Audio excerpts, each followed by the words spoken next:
For decades now, Jamaicans have been lied to about Jamaican.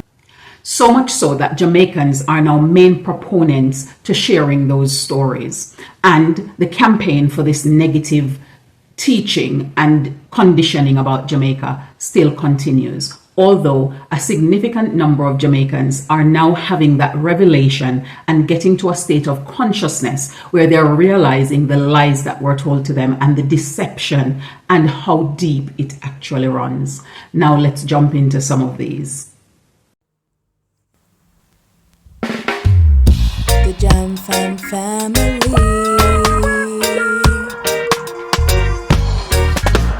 Jam Fam, come hang with me, yeah. Hello, Wagwan. Big up yourself. Whether you're there yard or you're there abroad, welcome back to another episode of Life with the Jam Fams. Now, on this episode, we're going to be examining some of the lies that Jamaicans have been told about Jamaican, and that Jamaicans are now actively sharing about their own country to bring about the negative stereotype that was intended from that indoctrination in the first place. Now, before we get into the conversation, I just want to share with you a clip from this person, a Jamaican who's living in either Canada or America, and he is talking about some of his experiences growing up in Jamaica and some of his understanding and the memories that he has about Jamaica, although he's living in another country, and trying to bring to the attention of people some of the significant things about Jamaica that is so important to us, that have been trivialized for decades now, and that people are now recognizing that these same things that have been trivialized are things that we're coming to find out that are actually beneficial to us, or that other people are paying a premium to be able to come and have a little bit of it, whilst we were told that it is not all that it is cracked up to be. Have a look at this video. This, or even this. You were rich. Let me explain. When we were growing up in the Caribbean, we were told one thing over and over. You were poor and the real opportunities are abroad. But what if I told you that this was one of the biggest lies ever told to us? Let me break it down. We weren't just not poor, but we were rich in ways we didn't even realize. And as the years passed, that truth became glaringly obvious. First of all, who came up with the idea that having fresh air, a backyard full of mango trees, and the freedom to run about barefooted was poverty? They had us thinking that not having the latest gadgets or fast food meant we were behind. Now, looking back, the joke is on them. While many countries were drowning in processed foods and pollution, we were eating real food straight from the land. Breadfruit roasting on an open flame, ackee and saltfish and dumpling, and ripe bananas picked fresh from the tree. Those weren't just meals. They were luxury in disguise. Organic food is now $1 billion industry abroad, but we had it for free. What a thingy. Now let's talk about health. While other nations were struggling with obesity and heart disease from their modern diet, we were running around like track stars, fueled by natural nutrients and sun-kissed fruit. Or, we were living like royalty. For years, the dream of leaving the Caribbean to the first world was sold to us like a ticket to paradise. Move to America or England and your life will be set, they said. But when many of us made the leap, we found out that the grass wasn't really greener, it was just colder. In the Caribbean, we woke up to the sounds of birds chirping and waves crashing. Well, not all of us, but most of us. While over there, abroad, it was alarm clocks and traffic jam. A live look at traffic. This is that annual shot we see every year. Life abroad isn't all it's cracked up to be. Believe me, high taxes and expensive rent. Rental prices have gotten so out of hand that people are renting out beds on their kitchen floor for almost $1,000 a month. Things are getting so bad that even new immigrants are starting to leave Canada because they can't afford to live here. And long winters that have you questioning your life choices. And here's the irony. The same North Americans and Europeans who told us that their countries were better, they are the ones now flocking to buy beachfront properties in Jamaica, Barbados and St. Lucia. They are retiring in the same islands they told us to leave. It is quite reassuring that there are individuals like this who are still trying to advocate on behalf of Jamaica and helping other people to either go down memory lane about things or see some of the things that have happened to them growing up in the Caribbean or in Jamaica and the benefits that it has had for them when they go off to other countries, and the advantage that it has somehow add to their upbringing, but also remind them of pertinently of some of the things that they are missing out from by not being in this country, or some of the things that they are being told about the country that they live in or belong to help them to go further afield or to go elsewhere, believing that the grass is greener, wherein the grass was luxuriously green in their country that they were leaving from. However, those stories were told because of the benefits that it would bring for the country that they would inevitably move to. We're going to be exploring some of the lies that we've been told about Jamaica. The first one that we're going to look at is healthcare, crime, and safety.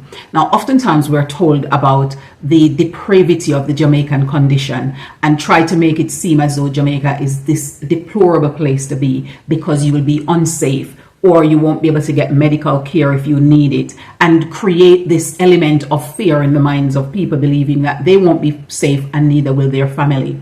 And this is used oftentimes to get people to want to go to a place where they consider to be more of a safe haven. And so they flee from their country, going to other places, hoping that they will find a sense of safety, only to go there and realize that it is far from the case. Either they are not recognized as equals, or they realize that when they go to these places, the healthcare is no better or no different from the healthcare experiences that they would have in their own country. In fact, because they're foreigners, sometimes make scenarios even worse. They also get to realize that the areas that they are most likely going to get accommodation, either to rent or if they are able to afford to buy in, are similar experiences to that which they would have been living in their country, or even worse in some instances, because crime tend to be very prevalent in those areas. And so the safety that they have left behind,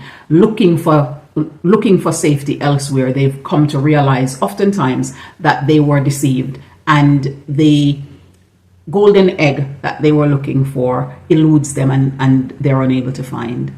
As Jamaicans, we are also often told about the fact that we can get an exceptional job offer, we have job scarcity, or it's a challenge to set up or start businesses in our own country, and also the competition to get into certain areas of life. And the fact is that when people see that the condition they experience here and believe that it is so terrible, and they go elsewhere, they realize that some of these very same traits exist in the countries that they're going to, such as the nepotism, the gatekeeping, and the scarcity of jobs, especially jobs that are in certain fields. And they get to realize that the abundance of jobs that they see in some of these places are jobs that the people who live there do not necessarily want to do, and therefore hence why they have this significant vacancy capacity to fill, because the people who are living locally do not want to do those types of jobs. And so it's funneled into taking up careers in those fields, regardless of your experiences that you have in other areas. Whereas staying in the country that they belong and seeing how they can set up business and become more of an active grassroots or foundational player in building up the society would have paid off much more rewardingly over a similar duration of time. Because when you look at other countries, you find that it's the people who are getting into a position where they see the problems, find the solutions, set up businesses or companies or corporations that will constantly churn out results and solutions to people's problems, or meeting their needs and satisfying their wants, are the people who have significant impact in changing the course of societies. In conjunction with job opportunity, the other lie that is told often is about the cost of living in Jamaica, and also the spending power of the dollar, and these different scenarios that they compile together to make it feel as though if you go off to elsewhere, then cost of living will be better, it will be more affordable, and these things. However, they do not often tell the other side of the story, that although the jobs are available, they are not necessarily jobs in fields you want to do. They are jobs that require long hours of labor, and they often don't pay as well as they are advertised to, because when you get into seeing the amount of things that you're doing, the amount of hours that you're working for the wage that you're getting, you recognize how underpaid and undervalued you are for the service that you are delivering. Equally, you get to recognize that the amount of expenses that you need to pay out of the pay package you're getting, at the end of it, your take-home pay is so minuscule that you hardly have disposable income left after all of the different things have been taken out, all of the different taxes have been taken out of your wages. Another lie that is told, which in some regards can also be linked back to safety, is about the idea of living in gated communities or the need to do so in Jamaica. The reality is that there are not that many gated communities that exist in Jamaica, and a lot of people live in suburbs, a lot of people live in metropolitan areas, a lot of people live in rural communities, and a lot of people also live in housing estates that are not gated communities, but they are communities in which families are living, thriving, and succeeding, and they're doing so absolutely safely. What are some of the stories that you've heard that you know are lies about Jamaica and simply just propaganda that is being spread to get Jamaicans to think negatively about their country? Because we all know that if we are looking at our country from a positive light and we are all working together to build our country up, then Jamaicans are talawa. We would be unstoppable. So what we need to look at is having a think about what are some of the ideas you have about Jamaica that are simply propaganda and you have come to learn to believe them because you've heard them so much. Tell us some of them in the comments down below. Eliona is home with me today, so I have company. And I've come to see what she's getting up to. So why are you not in school? Because 1, we have report week, and 2, I don't want to go to school. Okay, so is that why you're not in school today? No, okay. But I don't want to, so I'm happy that we have report week off. But I need to go in on the Thursday for my report week day. Okay, so you have your report day that you need to go for. And you're home with remote or online learning. As a teacher, I'm always contemplating, if we're at work needing to do parent consultation, why are we also expected to set work for students? You know, you then now need to do all of that prepping in the evenings, as well as go over the children Did you have to data. do that in England? We did. Why? We did have to provide the work for the children at home when we have different activities and a year group have to be off for whatever reason. And it's always, I've always asked the question, why do they believe that we should have the bandwidth as teachers to take on all of this additional extra load? However, I can see the argument on both sides that students are going to be home, and as such, they need to have some learning that they're doing on those days, because they will count as learning days if you provide them with the learning activities. And of course, if they are going to be home, especially younger kids who might be home with parents, then they will have something to do when those parents are in a position where they probably have to be working remotely. My old school didn't do that. We had the math thing, but that was a general thing, so even if you're on school break you'd get it, because that's just that. That's about the improving numeracy. Yeah, but we didn't get any work on breaks, and we didn't get any work when, like, on teacher strike and things like that. It was more like just a free time. Yeah, so on teacher strike, we wouldn't need to have set work either, unless we are the teachers who are in school and have gone to work. Even if they're in school, we didn't get any work. Yeah, so the teachers who are in school would teach their class, so they wouldn't set the work online. And the teachers who are on strike, and they would also teach some of the students that, you know, would have been from classes where other teachers are, if the school didn't close some of the year groups. Because they only leave open, I think, 10 and 11, because 10 normally is doing their mock exam and 11 is studying for a GCSE test. And sixth form also, who is prepping, yeah. So they closed the other year groups, but even the teachers who did teach us that were not on strike, we didn't get work from them. Okay. But that was nice. I got a day off. And the same with snow days, isn't it? So when you have snow days. When you have snow days. So snow days, we didn't need to set work for snow days. because that would just ruin the fun, Even having if the kids they doing still work. go to school, and sometimes they do send like work, but they don't really expect you to do it, because some people have technical difficulties in the snow because of the weather. And also when they close school on snow days, they just don't send work. It's just, I'm taking a day off. Yeah, I'm so not going and it's just a given that we're not going to set work. But the thing here I is don't think we've ever gotten any set work on days that we've ever been there, unless it was COVID when we had to, because it was online school. yeah, and therein lies some of the difference and some of the similarities.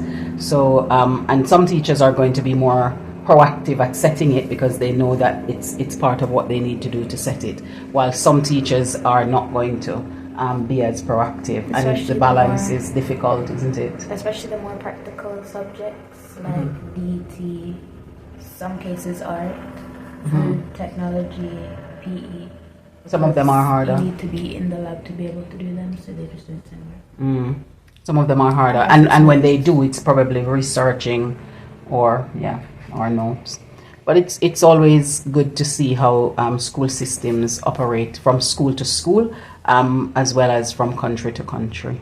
I find it quite intriguing to see how they do their parent consultations, because for us, parents consultation is something that's done in twilight sessions, which means it's after school, and we do it for a couple hours after school, and we And do you them. get a private book session. Yep, as you well. get a booked session, and before we used to do them face to face, and since COVID, they've all been moved to online platforms, so you have a scheduled Which time is slot. just easier. I find it so too, because you can do it from anywhere at that point. With the appointments, you can do them from anywhere. But here it's days, so they have the whole days. I remember back quite a couple years ago now when we used to have something similar, where they used to close certain year groups and they stay home, and we would be in school to do that. But it is not something that we've had for more than a decade. And the twilight, although most of us as teachers don't really like it, the fact that now we can do it online, we can go home or we can choose to stay at work. It's a little bit better doing it online. But we'll see how. I think I did like the experience of it last year. I've been wanting to make this for a little while, and my father has come by and he was craving it as well. So I decided this has got to be something that I do, because I've been wanting to make it all of last week, and I said some point this week I'm going to make it. So this is what I've done so far. I'm making ton fan meal. So I'm using cornmeal. That's the water I've set up.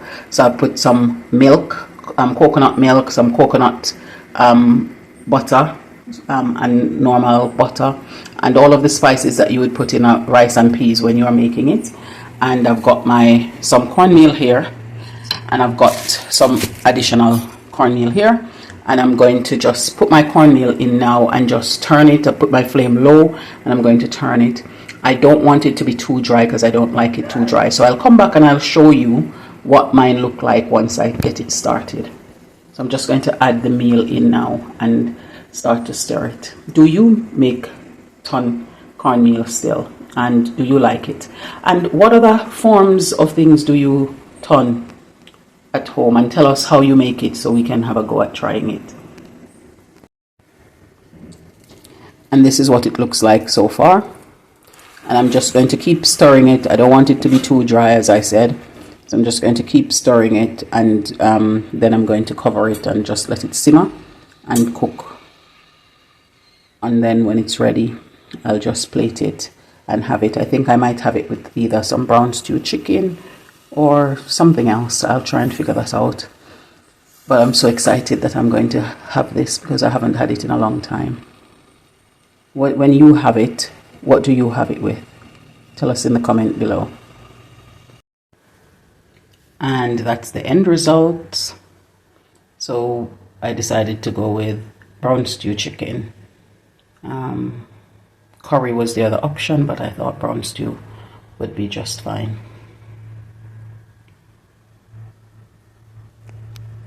Bon appetit! The Jam Fam family.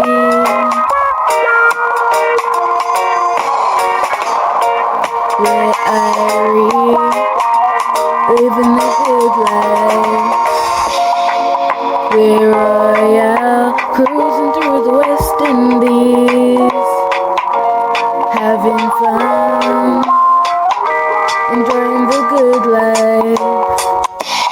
Jam Fam family, the Jam Fam family, yeah. Jam Fam, come hang with me. The Jam Fam family.